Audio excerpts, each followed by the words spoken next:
In today's episode, I'm talking about a product that we've recently been adding to help our patients on their weight loss journey, or even to improve their longevity. It's a product called Sermorelin, and you may have heard it in relation to growth hormone, but it's not exactly the same as growth hormone. So let's get into all the different ways it works in your body and how you may benefit from this supplement. Welcome to Ageless and Outrageous, your favorite podcast about how to age amazingly. I'm urogynecologist and hormone and sexual health expert, Dr. Kristin Jackson. Every week, I share my over 25 years experience to guide both men and women as they age. Listen as I discuss a variety of topics, including hormone optimization, pelvic floor health, maintaining a vibrant sex life, weight gain issues, and skin, hair, and body changes as we age. It's happening to all of us, so listen for some solid scientific knowledge on how to handle these changes. Tune in for a dose of laughter, knowledge, and an honest perspective on the incredible adventure of growing older. I am always helping patients on their weight loss journey, whether it be from prescription medicines, correction of your diet, intermittent fasting, and repairing your gut health. But lots of times you're on that weight loss journey and you're actually doing very well, but you may be struggling with some other ongoing symptoms. We all know that weight loss programs, whatever program you're doing, are going to decrease our entire body weight. That includes the unhealthy visceral fat, but also the subcutaneous fat, the fat right under our skin that we can see, and unfortunately also our muscle mass. And you've heard me say it before, muscle is truly our number one anti-aging product. It acts like our body armor. If you have more muscle mass, you have better balance, so you're less likely to have falls and fractures. You have a better metabolism because you're burning fat more naturally all the time. You look better, you feel better, you move better. Muscle is truly what keeps us feeling well as we age. So I'm always looking for better ways to help you maintain your muscle mass and prevent sarcopenia. That's the medical condition of frailty or loss of muscle mass as we age. So to this arena, enter Sermorelin. Sermorelin is a product that mimics growth hormone releasing hormone. Now, it may sound like I'm repeating myself there, but I'm not. So all the hormones in our brain need to talk to each other. And very often, hormones come from the hypothalamus and signal the pituitary gland to actually make a product. So one example of this is when your hypothalamus releases gonadotropin-releasing hormone. That product travels to the pituitary and tells your pituitary to release gonadotropins, which in a woman are FSH and LH. So growth hormone releasing hormone does the same thing. It comes from the hypothalamus, it travels to the pituitary and tells the pituitary to make more growth hormone, because scientists are not very creative at naming these things. They have very functional names. Sermorelin acts like growth hormone releasing hormone, so it signals the pituitary to increase its production of your natural growth hormone. Now, once growth hormone is produced, that's going to go everywhere else in the body and signal the production of more IGF-1 or insulin-like growth factor 1. And that's how it's actually going to create the growth of cells like muscle cells everywhere else in the body. Now, growth hormone is critical, as you can imagine, when we're children and our bodies are growing and developing. It is literally signaling the cells to multiply and divide. That way, children start to grow and get bigger. But growth hormone is critical throughout our life, and there is an age-related decline in growth hormone, which means that as we get older, our body produces less growth hormone, and therefore it's harder for you to maintain your tissues like your muscle and bone. Those tissues are constantly turning over, meaning killing off the old cells in the tissue and developing new cells in the tissue, but the development of those new cells slows down as we age. Now, when growth hormone was first synthesized or developed, it was used for treating growth hormone deficiency in children. And this is a condition where children congenitally produce less growth hormone, and we can see that they fall off the growth curve. They're not growing and developing as they should. So physicians can test for the presence of growth hormone, and if it's too low and your child is showing signs of growth restriction, you can supplement with growth hormone and they get back on the growth curve. But now, growth hormone has also been used to treat the age-related decline in growth hormone, which is sometimes termed adult onset growth hormone deficiency. This is a condition where you notice decreased muscle mass, increased visceral fat, lower physical stamina, more tiredness, more fatigue. And it's interesting that scientists had a hard time isolating the growth hormone product. It's made in such small amounts that they were having trouble finding this molecule and reproducing it on a good scale. Until they found a patient who had both conditions of acromegaly and a pancreatic cancer. So, acromegaly is a condition where the body overproduces growth hormone and it produces giganticism. So, tissues overgrow, you get a lot of bony growth in the face. Patients are very, very tall and big and have very big muscles. And certain cancers can also produce growth hormone. So, it was really unusual to have in one single patient the combination of acromegaly and a cancer that produced growth hormone. Well, they used tissues from this particular patient's body to isolate the growth hormone because it was there in such large amounts. And then they were finally able to isolate the amino acid structure of it and start producing it on a mass scale. So, as I said, when growth hormone was first discovered, it was used to treat growth hormone deficiency in children. And when you give growth hormone to children with a deficiency, they start to grow faster. They get right back on the growth curve. Parents really liked that. But scientists also developed growth hormone releasing hormone. That's what we're talking about today, Sermorelin. And when you give Sermorelin or growth hormone releasing hormone to children, they did grow. It was stimulating their pituitary to make more growth hormone, but they didn't do it as fast as if you gave them direct growth hormone. So parents didn't like it as much. So after they compared these two products, they finally decided we're only going to treat congenital growth hormone deficiency with the direct hormone. And Sermorelin, or growth hormone releasing hormone, actually entered the public domain. It's not made by Big Pharma, so now it can be given by any physician under the name Sermorelin.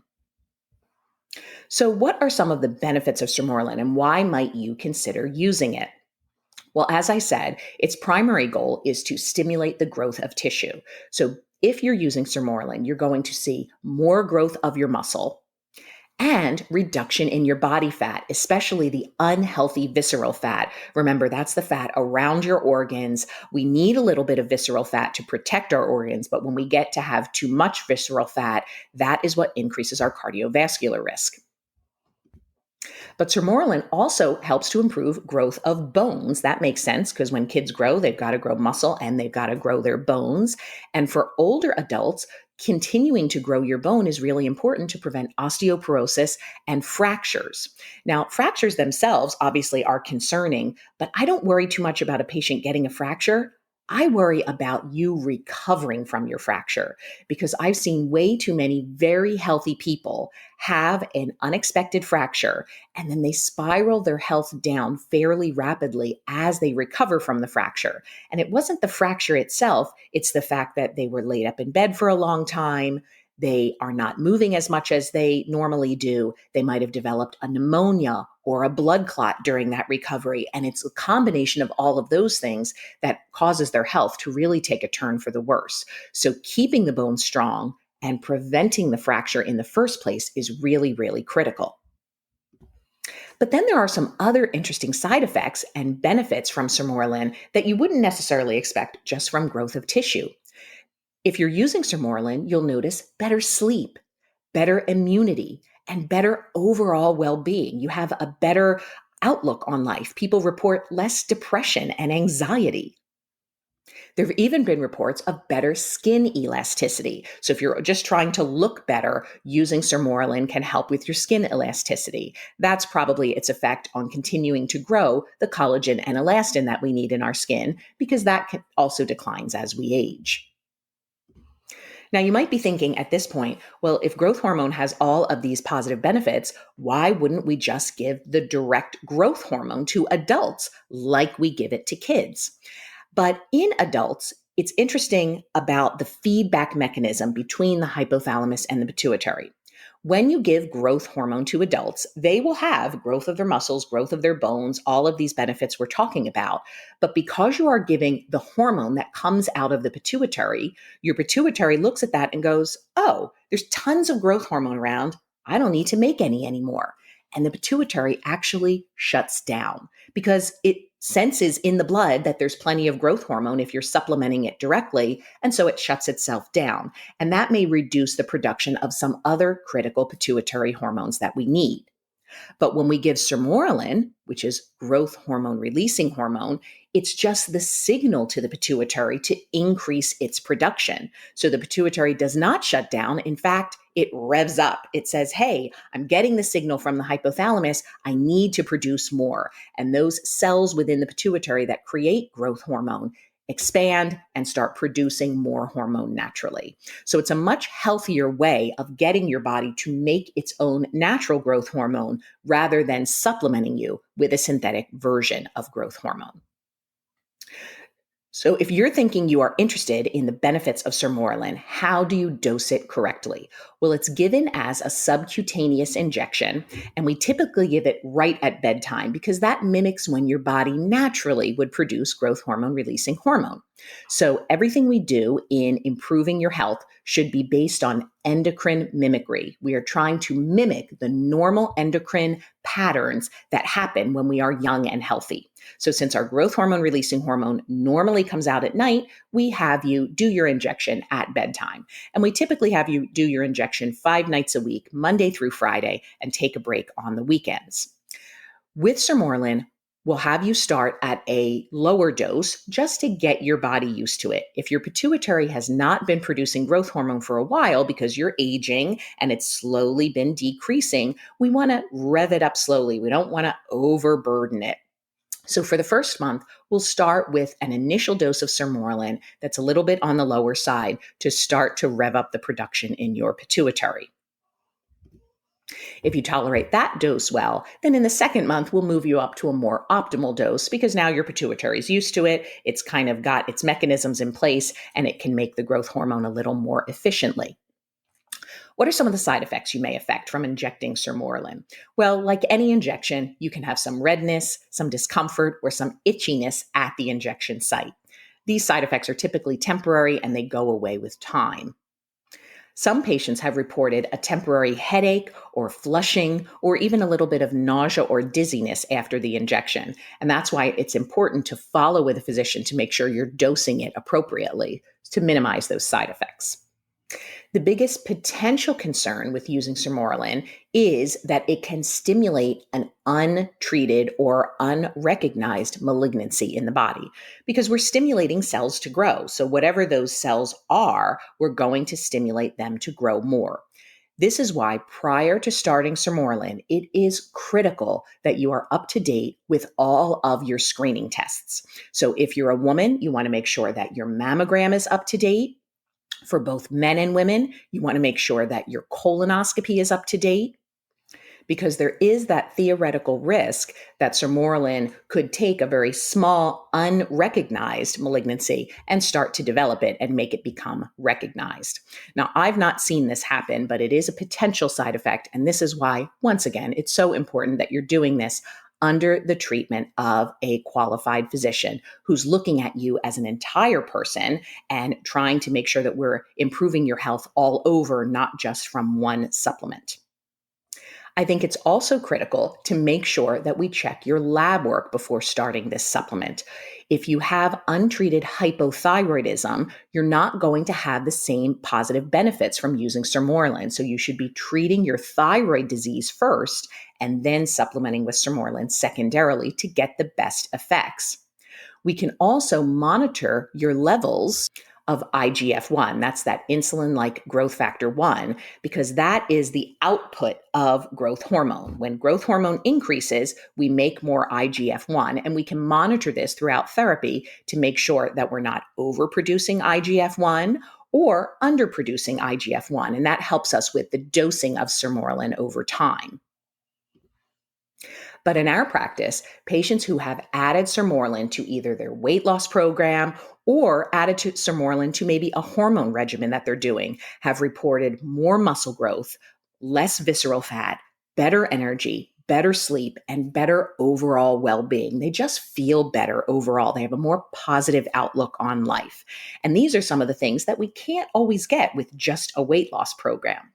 So if you think that Sermorelin might be right for you, I always encourage you first to start with the basics. You're trying to build your muscle. Make sure you have a strong protein intake. Make sure you're doing your weight training or your resistance training. We've got to make those muscles work in order to build them. Make sure all of your hormones are optimized, your thyroid, your testosterone, your estrogen. Those are the critical building blocks for the muscle, just like protein is.